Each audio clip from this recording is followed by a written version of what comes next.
Okay, so may bago tayong labas sa phone, itong Itel S24, and i-compare natin siya dito sa flagship phone ni Tecno.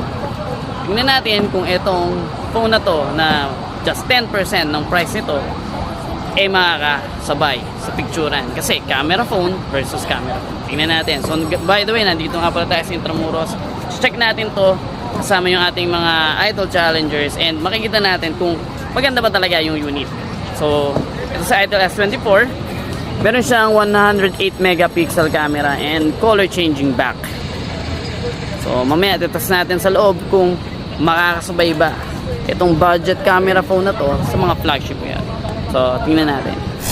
Dito sa entrada ng Fort Santiago, makikita natin na nakakasabay talaga si S24.